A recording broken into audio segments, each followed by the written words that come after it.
ang pila sa mga ticket booth dyan. Sa totoo lang, Henry, ay halos wala ng pila sa mga ticket booth dito. Hindi ito dahil sa wala ng pasahero, kundi wala ng biyahe sa mga bus, regular man o special trip. Pero marami pa rin sa ating mga kababayan handang maghintay hanggang makabili sila ng ticket para makauwi ngayong gabi.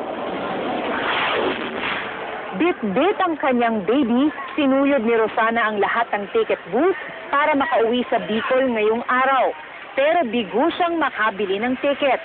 So, hindi na po ako uwi. Agantay na lang po ako mamayang gabi. Makakuha lang po ng ticket. Aminado si Rosana, masyado ng last minute ang kanilang pagpunta sa terminal.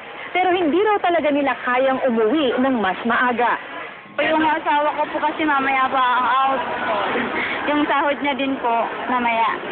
Ito rin ang dahilan ng iba pang last-minute passenger. Ang problema, hindi masabi kung anong oras darating ang mga extrang bus.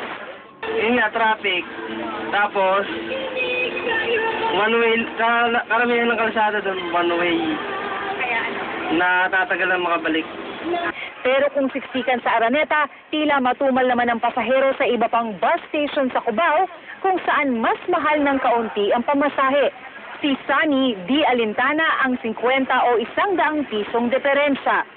Ayaw po namin doon kasi siksikan po eh. Kahit po mamataas yung pamasahe, okay lang po yun basta makauwi sa pamilya. Sa mga bus station naman sa Maynila, gabi pa ang biyahe, kaya late na rin inaasahan ang pagdagsa ng tao. Hanggang bukas naman, Henry, ay may mangilan-ilang pa ring biyahe dito sa Araneta Center Bus Station. Pero yung ilang mga bus company ay hanggang umaga lamang magtatanggap ng mga pasahero. Anila, meron kasing cut-off yung schedule din ng biyahe sa mga Ro-Ro vessels. At kadalasan ay hindi na rin nag-ooperate ang mga ito kapag Biyernes Santo.